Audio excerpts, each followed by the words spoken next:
Bueno, muchísimas gracias por la presentación, Oscar. Eh, Muchas gracias a la Academia por la oportunidad. Me siento muy complacido en compartir con ustedes aquí hoy en la noche. Vamos a ver cómo nos va con el tiempo. Quiero iniciar esta presentación eh, comunicándoles que se ha publicado en los 3 últimos artículos de nuestro sitio el texto completo de la misma. Por lo tanto, habrá oportunidad de consultarla con detalle con las citas bibliográficas correspondientes.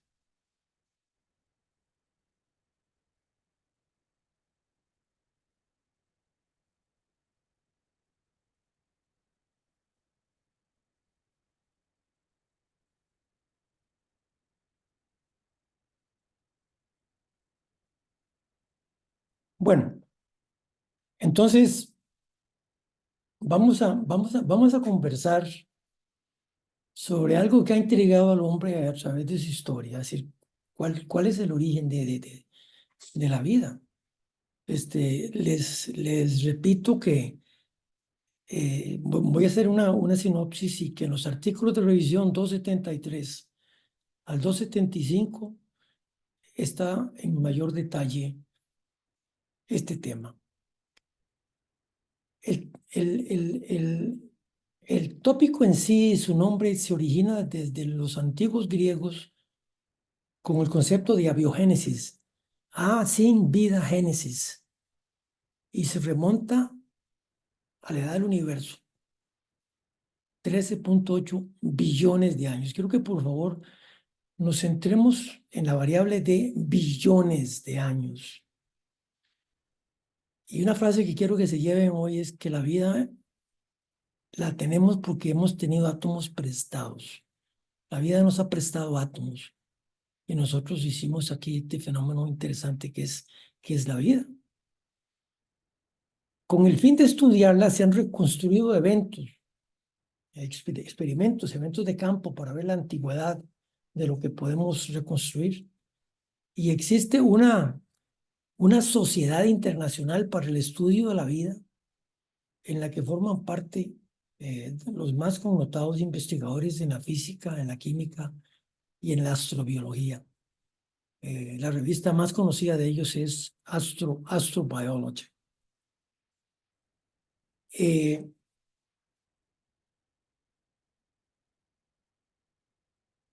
la historia de, de este fenómeno se remonta de acuerdo a la influencia cultural y como ustedes ven, esto tiene desde muchos años antes de Cristo, desde los filósofos prosocráticos, pasando por Aristóteles, en el que predominaba la teoría de la generación espontánea y del origen no sobrenatural de la vida, hasta que comienza la influencia científica, que la comienza el biólogo de los biólogos, un investigador italiano, Spallanzini, que ustedes leen, que combatió la generación espontánea y que termina de consolidarse como una oposición clara desde el genio de Pasteur.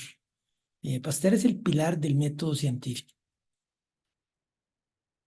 A principios y durante el siglo pasado, toma vitalidad el concepto de que muchos de los compuestos vitales de la vida fueron sintetizados paulatinamente por muchos investigadores, físicos, químicos, biólogos. Y ya se gestaba, se quería entender cómo era que esto había ocurrido. El primer texto que se publica, lo publica un ruso, Alexander Oparin, en el año 24, que es traducido al inglés unos 14 o 15 años después. Se llama El origen de la vida, el origen de la vida.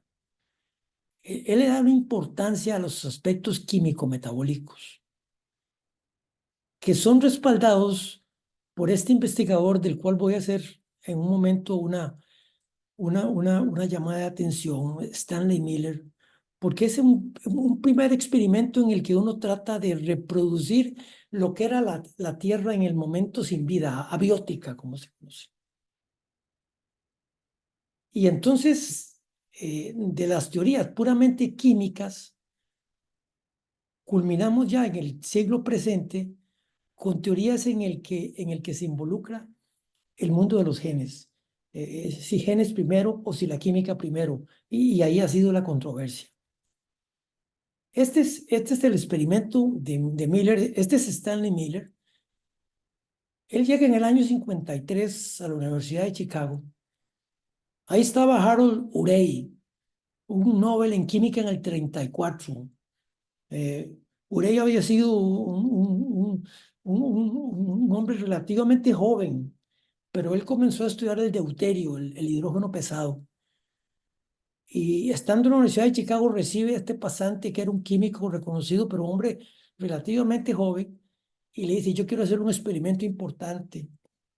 Y le dice, ¿por qué no diseña algo que semeja a la Tierra en condiciones abióticas? Y este es el dibujo del experimento de Miller y Urey, que en realidad es una cámara estéril, por supuesto, no puede estar contaminado con ninguna materia viable, con descargas eléctricas que simulaban las descargas de los relámpagos y el cataclismas eléctricos que ocurrían, los gases altamente reductores, amonio, ácido carbónico, metano, etcétera. La entrada de estos gases a presión, los fenómenos de enfriamiento, y ya se disponía en el experimento de que se contaba con vapor de agua. Entonces, el agua es muy temprano en el origen de la vida. Por supuesto, no hay oxígeno. Pocas semanas después, no para sorpresa, porque ya había habido mucho trabajo, se adelanta que se sintetizan elementos vitales en la vida, algunos aminoácidos y algunos monosacáridos. Entonces, este experimento marca un antes y un después.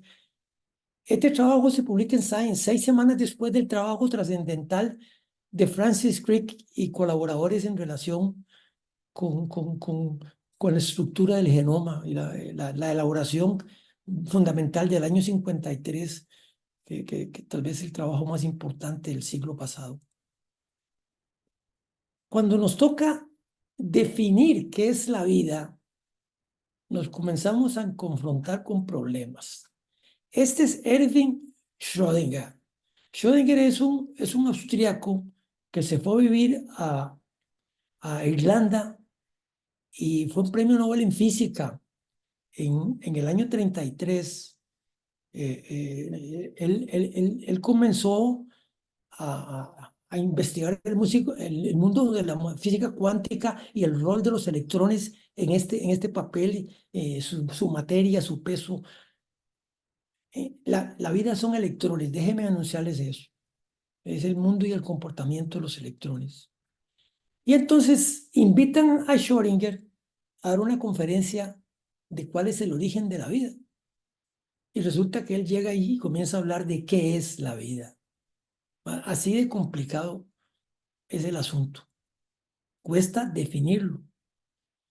Y entonces él hace la anotación de que a los humanos se nos dificulta explicar las cosas naturales. ¿Sí? Se nos dificulta. Y ahí mismo acuden a uno de los más grandes filósofos de la historia del siglo XVI. Algunos estoy seguro que lo han leído, Baruch o Benedicto, como quieran, y es Spinoza, así con ese. El filósofo neerlandés que dice la vida es un comportamiento ordenado y reglamentado que se mantiene. O sea, como algo que ordena un desorden. Es el empeño incesante para preservarse a sí mismo. Sí, eso no se pierde. Qué profundidad la de Spinoza, ¿verdad?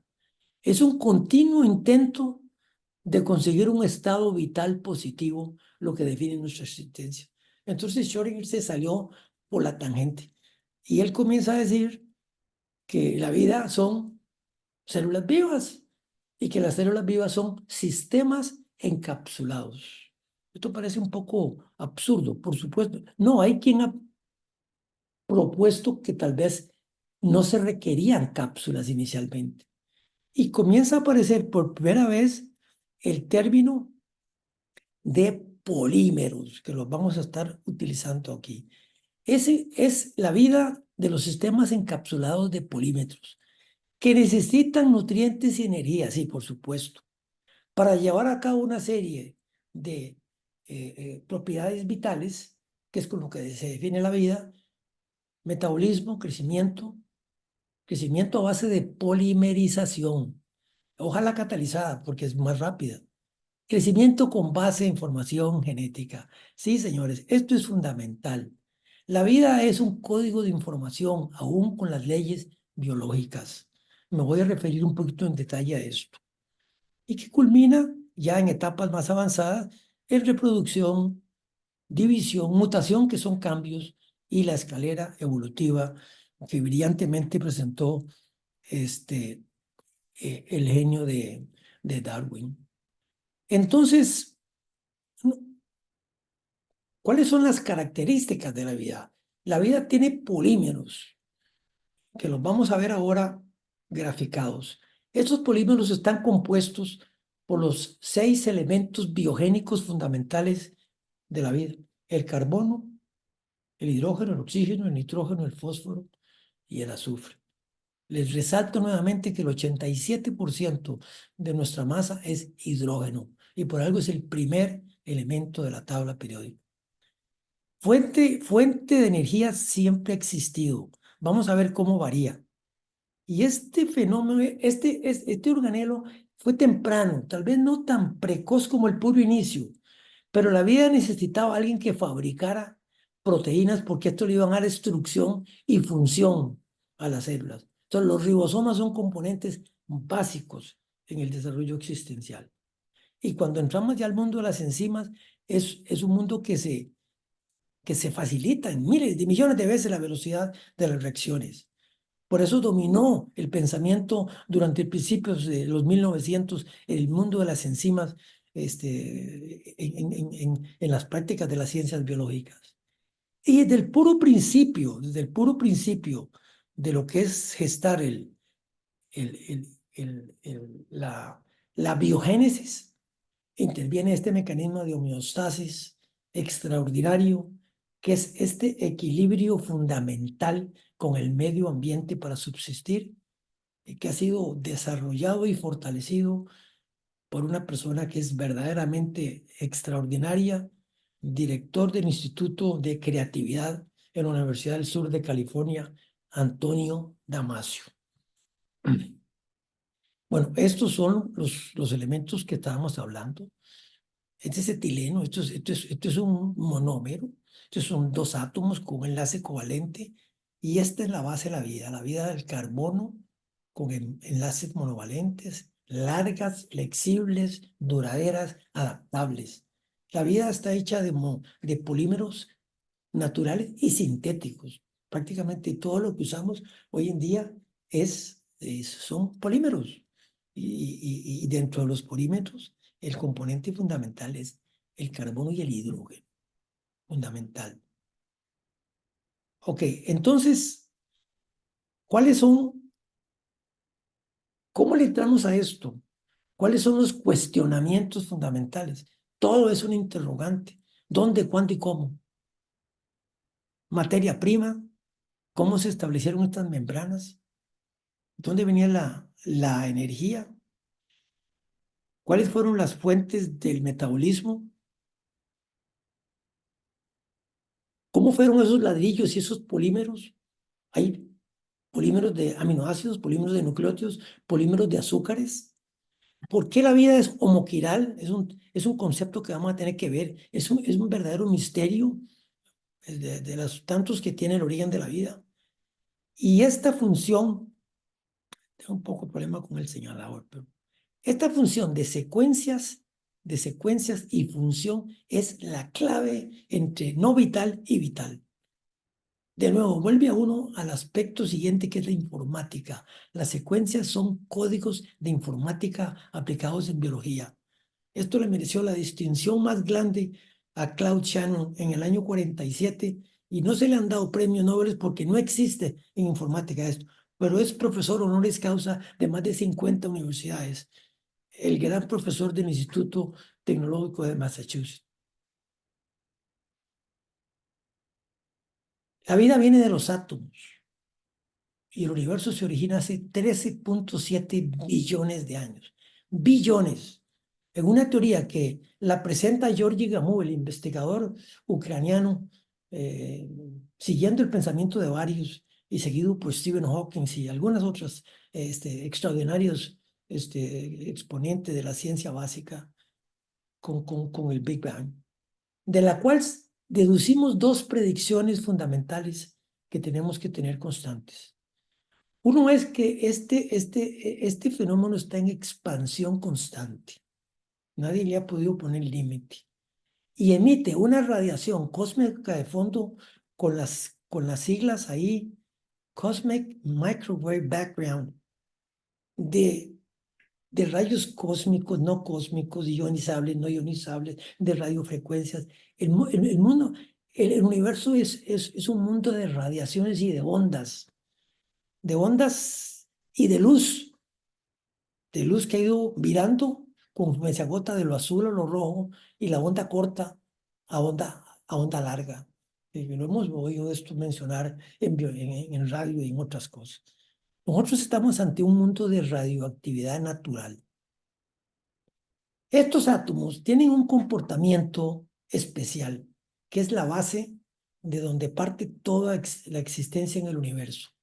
A la temperatura de las estrellas, que son miles de miles de miles de millones de grados centígrados, el átomo de hidrógeno no puede conservar su electrón. Entonces él se fusiona. Es el mecanismo de fusión como reacción fundamental y se convierte en helio. Y esto genera el poder energético descomunal básico que mueve el universo. Como toda materia nueva que se genera, gravitacional, relación geométrica entre espacio y el tiempo, que no va a dejar de afectarnos, las fuerzas gravitacionales, que depende de cómo esto se divulga, se traduce por nubes y polvos y discos y estrellas y sus planetas y planetoides. Este es el fenómeno en el universo. Esto ha sido corroborado. Estos nuevos telescopios no van a sacar únicamente aspectos morfológicos, sino que van a ver todo este movimiento de toda esta radioactividad natural y todo este código de estrellas. El proyecto Gaia europeo tiene billones de datos en relación con el comportamiento de las diferentes estrellas y las diferentes galaxias. Esto es una cosa que ya solo se maneja con computadores de altísima, pero de altísima capacidad. Esta es la reacción básica fundamental de la vida. El que hacíamos referencia a la derecha, fusión, dos pequeños átomos de un peso molecular adquieren uno mayor y esto libera cantidad brutal de energía. Fusión, fisión en sentido inverso. Un gran átomo permite que su núcleo sea explorado, obviamente pierde un neutrón y se transforma en dos átomos pequeños. Pero el elemento fundamental en relación con el tema de hoy es fusión. Señores, esto es a propósito, estas figuras son de acceso público, o se adquieren con permiso de la NASA y de los administradores de las imágenes del telescopio Hubble de Gaia en la Gran Bretaña, de Atacama en Chile. Esta es la imagen de lo que se concibe como hoy en día el universo. Esto no es tal azar, estos son aglomeraciones de galaxias que ocurrieron después de una explosión. Entre punto y punto de estos, las distancias son años luz, que me voy a referir más adelante. Esta línea central es una representación casi simbólica de nuestra galaxia, porque si la poníamos en sentido de arriba abajo, no se veía, o se veía un puntito de estos. Las zonas oscuras es polvo y humo de cenizas de estrellas que han fenecido, no son agujeros negros.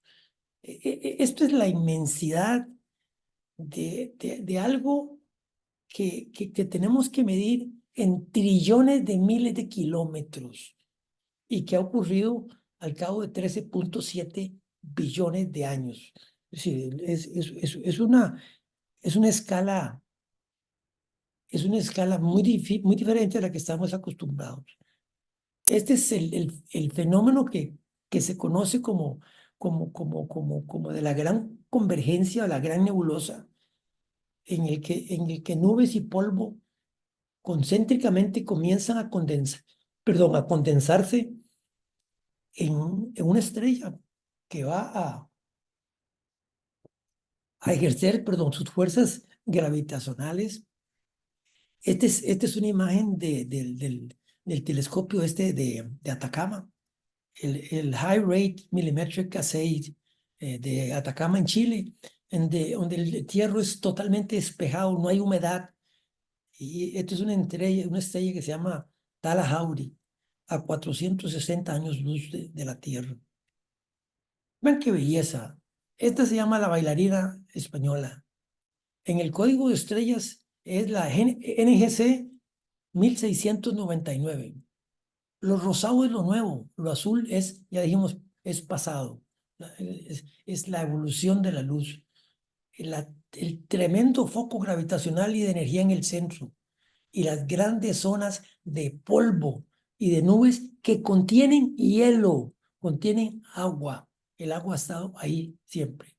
Esta belleza es del telescopio Hubble. Esta es una diapositiva fundamental. Esto se llama la nucleosíntesis de las estrellas estelar. Vean, el elemento fundamental es el hidrógeno. Y todo lo que este señor hace y fusiona y forma esta energía, de ahí vino la primera gran bomba que se usó para bien o para mal, de eso no nos toca ahorita, pero de ahí vino la bomba de hidrógeno de fusión. Y vea cómo se fusiona para formar helio. Peso molecular arriba, número molecular abajo. ¿Ok? Forma helio. ¿Y para qué forma helio? Porque el helio reconoce al berilio, vean ustedes que es y se forma carbono, el elemento básico de los polímeros. Peso molecular, carbono 12, ¿verdad? Carbono 12, pero hay carbono 13. ¿Ok? Las moléculas prefieren el átomo de peso molecular menor. Es más fácil y más estable los enlaces. Y es cuestión de poner otra reacción de fusión y llegamos al 13, que es nitrógeno. Y hay nitrógeno 13 y nitrógeno 14. Y hay otra reacción con una tremenda descarga energética y tenemos oxígeno. Y aquí van los elementos biogénicos de donde nació la vida, al menos en este planeta que conozcamos. No mostrados en el gráfico, fósforo y azufre, como en los números atómicos 15 y 16 respectivamente.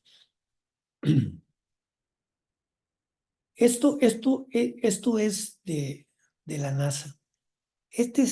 Se las muestro para nada más recordarles. Esta galaxia se llama Ipachui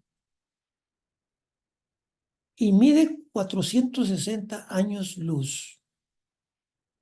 Recuerden que la velocidad de la luz son 300,000 kilómetros por segundo. Un poquitito menos, realmente no son exactamente eso. Imagínense en el número de segundos para que esto esté a 460 años luz. En un día son 1440 minutos, un día. Por 60 son como 70,000 segundos. Por 365 días, estamos hablando de que un año luz son 9,7 trillones de kilómetros. Y esta galaxia mide 460 años luz. Es decir, que las distancias son descomunales. La estrella más cercana a la Tierra, Alfa Centauri, está a 4 años luz. Mucho espacio negro, ¿verdad? Mucha ceniza. ¿Qué es esto? qué es esta situación? Esto es un bombazo. Más o menos unos 400 millones de años después de la formación del planeta, la Tierra recibe un impacto brutal de un planeta casi del tamaño de Marte y la deja derretida. Aquí no hay continentes, aquí no hay atmósfera, aquí no hay oxígeno. Ahí lo que está ahí es Doña Tea, la Luna y el montón de cráteres en la época de bombardeo intenso. Esto es una época que aquí no hay vida, es una situación abiótica. Está comenzando el planeta, derretido en hierro, en sílice, en azufre. El núcleo terrestre está fundido. Es un 20% del diámetro del planeta. Y ahí se forma el campo magnético que tiene nuestro planeta y que nos ayuda hoy en día a rechazar las radiaciones ionizantes. ¿Cómo se sabe que esto sucedía así? Porque hay análisis radiométricos utilizando isótopos de vida media prolongada que permiten hacer esta aseveración. Estos son científicos absolutamente precisos. La atmósfera era nitrógeno y CO2, pero el agua llegaba con cometas y en platesimales. ¿Cómo? Y como hielo. Y ya comenzaba tal vez en algunos lugares a haber vapor de agua. Entonces, fue un principio sumamente agresivo, tomado del libro extraordinario de don Claudio Gutiérrez, al que haré referencia posteriormente. Cuando nosotros hablamos de la variable del tiempo, la Tierra se inicia, se funda hace 4.5 billones de años o 4.500 millones de años. Imagínese usted. 4.5 millones de años. Nosotros nos asustamos que los dinosaurios se extinguieron hace 65 millones de años. Y creemos que fue, uy, así fue. Estamos hablando de 4.500 millones de años. Y para que aparezcan las primeras células de que yo me voy a hacer referencia, pasan 500 millones de años. Y se consolidan más o menos en un poquito estables en protocélulas otros 300 a 400 millones de años. Y adoptan un núcleo 2.000 millones de años para que aparezcan las células eucariotas. Señores, esto es un proceso de billones de años. Entonces, ¿cómo la gente a través del tiempo se explicó que apareciera la vida? Y entonces aquí comienza uno a ver toda clase de teorías. Aquí son extraordinarias personas las que opinan, desde filósofos. Ahí está Francis Crick. La vida vino de afuera, de Marte. Son semillas. Y las hemos encontrado en la Antártida, dicen algunos investigadores. Pero como dicen algunos investigadores, es decir, es trasladar el problema a otro planeta. ¿Y cómo comenzó en ese otro planeta? Entonces, esto. Porque una cosa es materia orgánica inerte y otra cosa es vitalidad.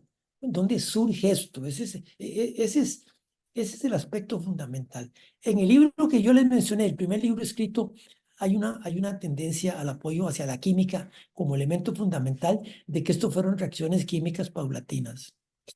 ¿Se acuerdan el experimento que les dije de Miller y Urey? En el que era una, una atmósfera primitiva donde se sintetizaron aminoácidos y era como una reafirmación de las leyes inmutables de la física y la química en la Tierra prebiótica. Algunas personas dicen que no, que está la teoría de la arcilla, la teoría de la playa radioactiva, la teoría de los respiradores hidrotermales. Hay muchas teorías, pero las que más respaldo tienen son estas. Yo no sé si el título superior lo están viendo, bueno, yo lo veo aquí con una barra, pero esta se llama la teoría del metabolismo primero. Y metabolismo, ¿qué es metabolismo? Metabolismo es intercambio de materia. Por los alemanes, Stoffwechsel. Eso es metabolismo.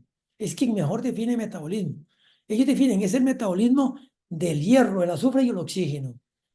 el sistema de los tioésteres autocatalíticos que por medio de oxidorreducción, paso y traspaso de electrones, sintetizamos polímeros. Otra vez la palabra polímeros. Hay cosas interesantes, ¿ah? Hay gente que respalda esta teoría y, por ejemplo, formaldehído y cianuro de hidrógeno son compuestos químicos fundamentales en donde se ha sintetizado ribosa y aminoácidos, elementos vitales en los ácidos nucleicos. O sea, la química tiene su lugar. Estas son las fumarolas de azufre y de intercambio grande. ¿Qué es el problema con las fumarolas a grandes profundidades del océano, donde mucha gente ha sostenido que la vida se inició? Muy diluido para los polímeros, mucha osmolaridad, demasiado mineral, hay una fuente de hiperosmolaridad. Y los ciclos para evaporación y condensación del agua, por más que era muy frío, muy caliente, no parecen ser los ideales. Entonces aparece una de las teorías más aceptadas hoy en día, el mundo del ARN. Este lo presenta este investigador bostoniano, Walter Gilbert, ganador de un premio físico en química en el año 80. Gilbert fue un extraordinario investigador, uno de los grandes contribuyentes a la física cuántica. Pero resulta que 9 años después, gente que trabaja con él, Thomas Eck y Sidney Altman, ganan un premio Nobel en química también, porque presentan evidencias de que el ARN se puede formar espontáneamente y replicarse. Este es el dilema, replicación, es repetirse.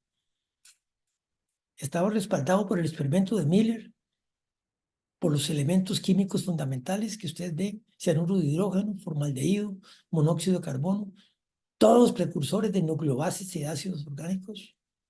Y entonces el ARN es la coevolución entre las proteínas y posteriormente va a aparecer el ADN como la sustancia básica genética, y ya les explicaré por qué pienso que se llegó a ese paso. Sostener que el ARN fue el inicio no deja de tener problemas porque la molécula es un tanto inestable, tanto a la hidrólisis como a la radiación ultravioleta. Esto vale la pena leerlo, es de don Claudio Gutiérrez, extraordinario filósofo e investigador costarricense. Los primeros replicadores precursores de los seres vivientes tienen que haber sido entonces pequeñas hebras de ARN, las cuales no habrían tenido cuerpo. Los genes no habrían tenido que expresarse. ¿Para qué las recetas? Si no había mensaje, nadie las hubiera podido leer. Se habría replicado directamente. Eso fue lo que dijo Altman en su premio Nobel. Tampoco habría tenido núcleo, ni siquiera membrana. Como dice don Claudio, el ARN habría sido bien a toda. Cuerpo replicable, patrón para replicarlo e instrumento de la replicación. Nacería de aquí la vida. Su supervivencia individual y como especie habría sido sumamente precaria. Aquello era una cosa terrible al principio. La atmósfera, la inestabilidad, las agresiones externas. De hecho, es probable que el fenómeno hubiera sido borrado enteramente de la faz de la Tierra y producido de nuevo muchas veces. La replicación habría sido enteramente azarosa. Azarosa con S es riesgosa, y con perdón, con Z, y con S, que también pienso que don Claudio quiso decirlo, es que fue serendípica, que fue al azar, que esta molécula no puedo pensar que haya sido, pero yo sí pienso que hubo mucha prueba y ensayo. Entonces no solo fue peligrosa, sino que también fue un tanto al azar y aproximativa, que es lo que don Claudio dice, hasta que finalmente se escoge. Y en el meteorito más conocido, el de Murchison, cae este montón de meteoritos en la provincia de Victoria, en Australia, el 28 de septiembre de 1969, ¿Y qué es lo que tiene? Componentes básicos de la vida, purinas, aminas, esto viene del espacio. Entonces, ¿cómo se complementa? Esto es lo que los autores modernos norteamericanos, Dimmer y Dahmer, llaman la evolución en las lagunas hidrotermales. Perdón, ahí hay una R que falta. En las islas volcánicas. Ahí es donde no parece haber nacido la vida. Estas hebras de ARN. Y ahí desempeña un rol fundamental el agua dulce, bendita agua dulce, para los ciclos de humedad y aridez. Los ambientes marinos, los polímeros se diluían y iba termodinámicamente cuesta arriba. Hay que gastar un montón de energía ante tanta osmolaridad. Entonces, ¿qué es lo que pretendíamos aquí? Era formar polímeros encapsulados que íbamos a llamar protocélulas, después protogenotes, en membranas de un ensamblaje anfifílico. ¿Qué es anfifílico? Que le gusta el agua y que la rechaza. Es la membrana que queremos, y que tenga contacto, pero que a la vez no deje entrar todo y que hubiese energía suficiente. Métase en el agua, una piscina, con un poco de jabón y vea lo que se forma. Se forman estas micelas, estos túbulos, estas vesículas. Estos son las grasas, los ácidos grasos que forman las membranas. Los ácidos grasos estaban ahí. Ahí parece haber comenzado a surgir esto. Y estos son la reproducción del fenómeno, pero tomando los componentes del meteorito de Murchison. Muy interesante, los componentes para edificar las membranas. Y este es el ambiente en las lagunas hidrotermales fluctuantes. Aquí no hay continentes, aquí no hay oxígeno, aquí lo que hay es agua. Volcanes, este es Islandia o la isla primaria en Hawái. Este es agua a gran presión, grandes diferencias de temperatura y el ciclo del agua, aquí hubiera agua llovida, evaporación, en donde va a permitir, este es el mensaje básico, el ciclo de humedad, aridez. Miren los polímeros, los evaporan, los concentran, los terminan de concentrar. Esto es un gel, esto ya es un poquito más sólido. Y ya vean la estructura de esto. Esto es como se piensa que se ejecutó el comienzo de la vida y esto termina en una hebra de ARN. Es lo que vamos a tratar de ilustrar. Esta otra teoría es interesante. Es la teoría de los investigadores, algunos investigadores mexicanos. Tiene que ver con algo muy lógico. Es que a lo que le llega a uno es una tremenda cantidad de energía del sol. Pega a la tierra y se devuelve. Eso se llama estructuras disipativas de energía. Y uno pierde bastante energía. El calcularlas exactamente le valió un premio Nobel a la doctora Pignoni, italiana, de química en el año 77. ¿Y qué es la importancia de esto? Que al pegar esto en el mar existen hebras de ARN y ANN flotantes que con la energía de los fotones hacen que proliferen las bases nucleicas y que de ahí es donde pudo haber surgido y llegado a las playas la génesis de la vida. Esto se llama la teoría, empleando la segunda ley de la termodinámica, la hipótesis de la vida a través de la utilización de la energía disipativa, que propicia también el ciclo del agua. No se confundan, como dice don Claudio, son solo dos procesos. Usted o pierde y gana electrones o pierde y gana agua. Deshidratación, hidrólisis. Hidrólisis es polímeros. ¿Ya dónde está formando el agua aquí? Una molécula nueva y se echó dos aquí. Esto es un polímero. El agua está ahí y además aporta energía. Sin agua no hay vida. Estos son los polímeros. Este es el polímero de aminoácidos, es un aminoácido glicina que forma las proteínas. Este es monofosfato de adenosina, se llama un nucleótido. El grupo de nucleótidos se llaman ácidos nucleicos, la base de la vida. Y este es los conocidos azúcares, los puros oxígeno, hidrógeno y carbono, que forman los monosacáridos, que forman los polisacáridos, la celulosa y almidón y todos los azúcares que conocemos. Es, si esto tuvo una homologación metabólica conjunta con base en cianuro de hidrógeno, no se sabe, pero alguien lo postula como muy primitivo. El hecho es que el mundo comenzó con polímeros, y quiero que ustedes se lleven esa idea, y los polímeros son ladrillos de estos tres tipos. Ahí está un ejemplo de un péptido, glicina, una cadena. Pero ¿qué es lo que sucede? ¿Qué es lo que la vida hace? Es donde uno se extraña cómo esta situación surgió. Vean que la cadena es relativamente, que dicha que lo puedo, es relativamente lineal, pero cuando la proteína se envuelve, se arruga y adopta su patrón actual, adquiere funcionalidad, adquiere una estructura final.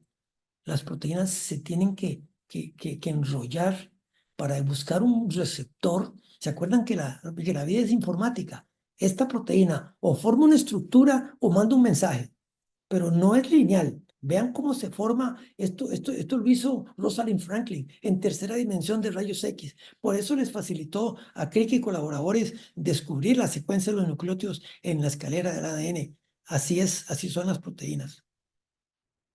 ¿Será el mundo del ARN verdadero? ¿Será real? Sí, existen remanentes, ya lo he mencionado. En el meteorito, sí, como dijo don Claudio, sin núcleo y sin membrana, unió los dos mundos fundamentales y por aparte. El mundo de las bases, de las bases y el mundo de las proteínas.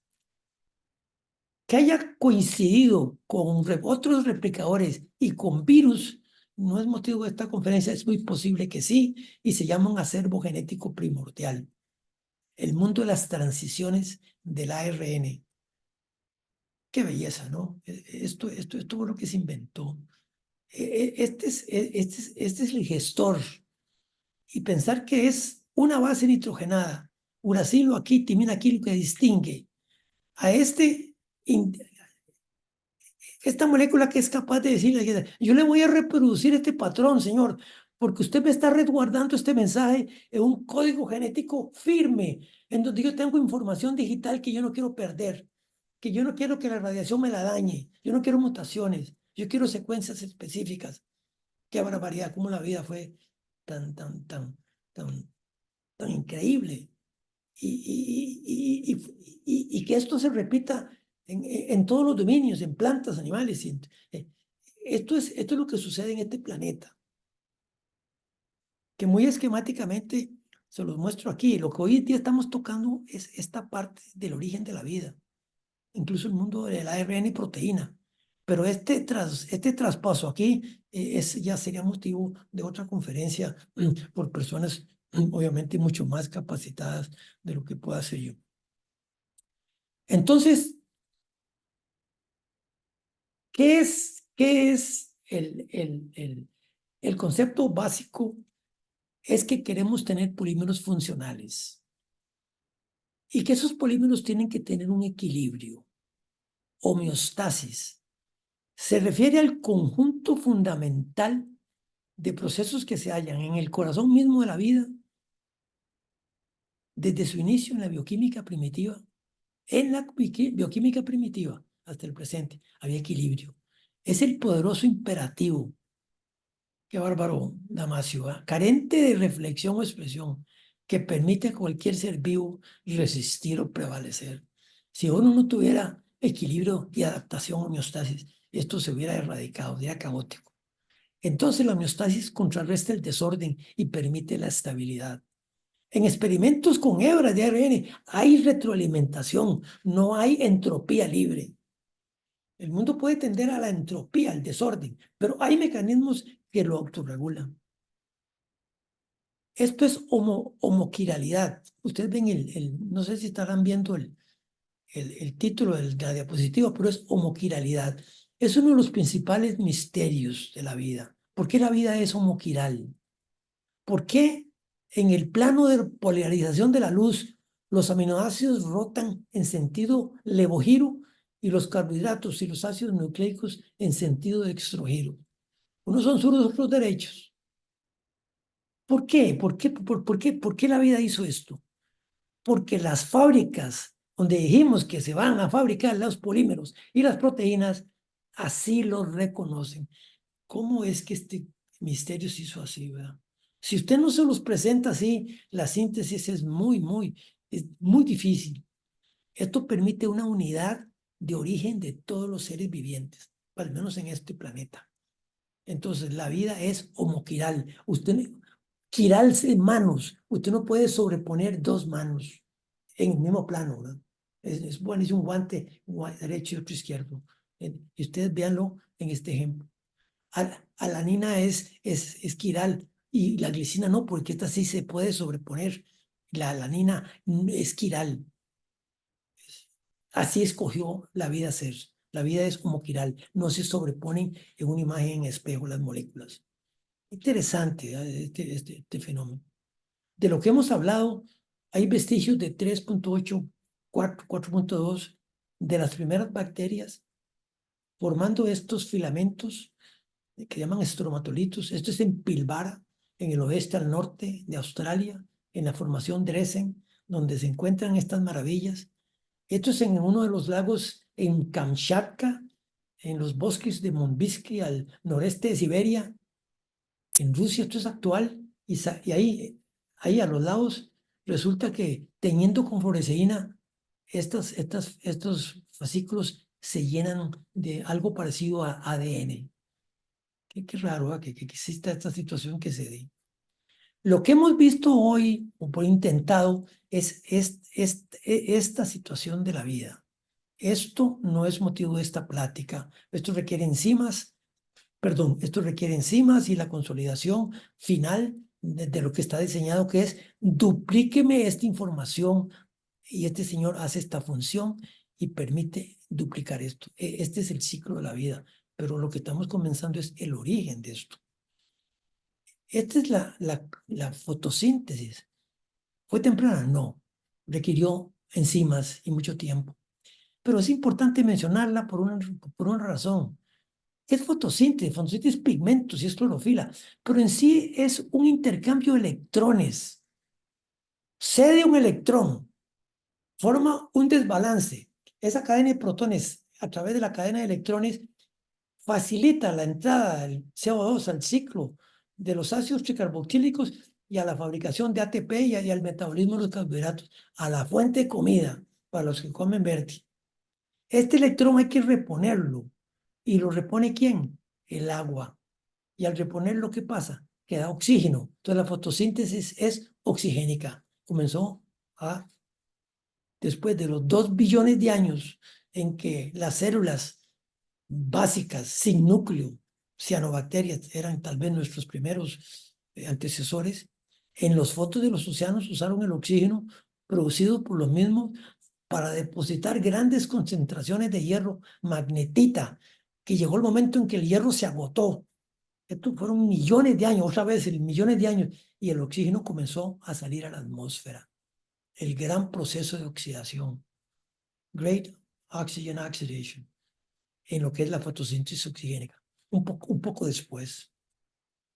Ahí están los vestigios de hierro, donde fueron en los fondos de los océanos, donde se llevó a cabo este proceso de consumo y producción de oxígeno a ese nivel.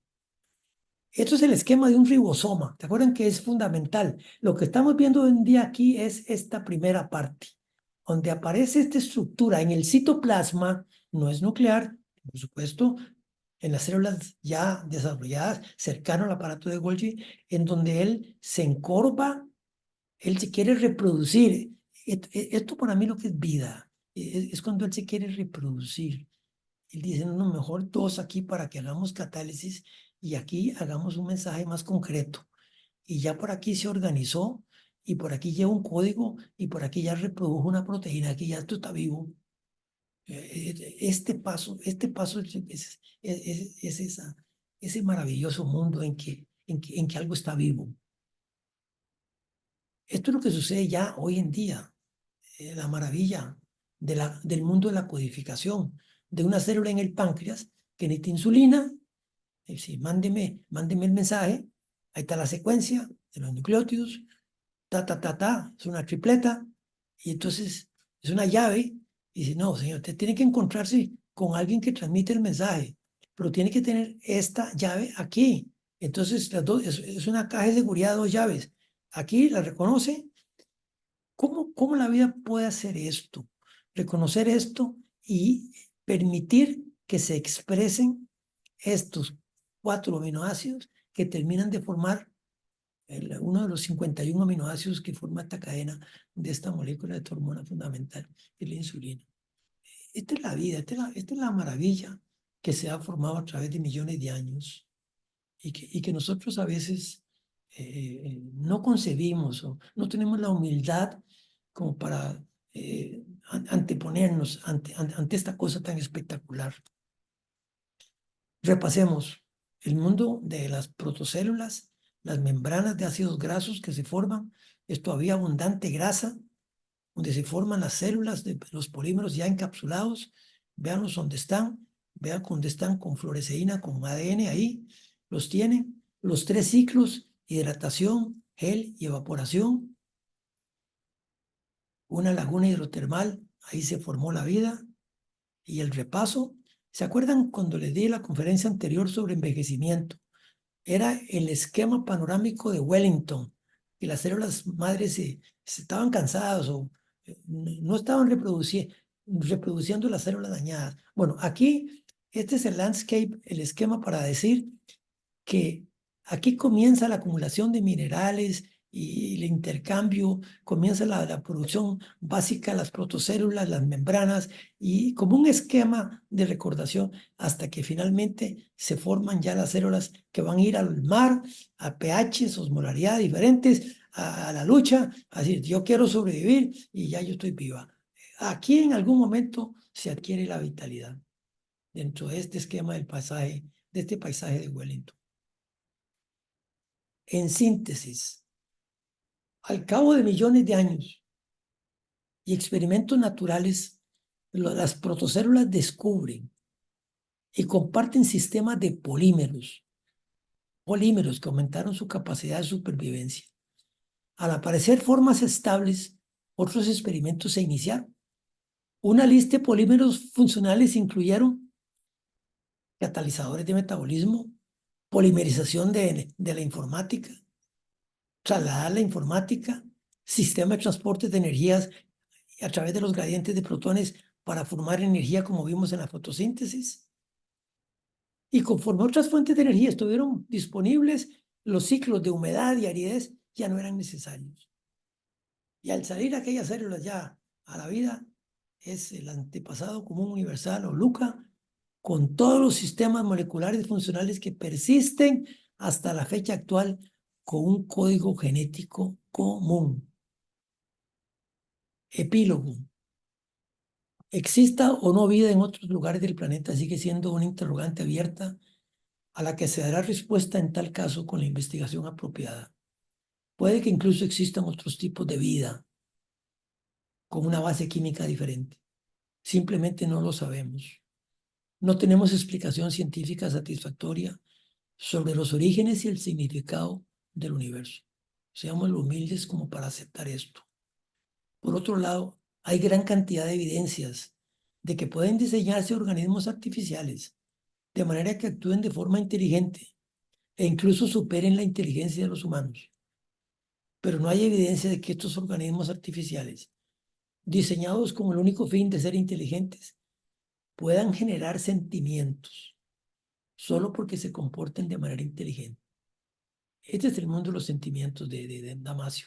Los sentimientos naturales aparecen durante la evolución y allí permanecieron porque han contribuido a la vida o a la muerte de aquellos organismos que han sido lo suficiente afortunados como para tenerlos. Antonio Damasio, en El extraño orden de las cosas. Señores, este es el concepto actual del círculo evolutivo, no es un árbol, realmente ha sido un círculo evolutivo. Y ahí vamos a ir a parar nosotros aquí con los animales, por supuesto. Y este lugarcito aquí, que tal vez lo ven, ahí estamos nosotros. Aquí está más señalado mejor. Estamos nosotros ahí. Muchísimas gracias por su atención.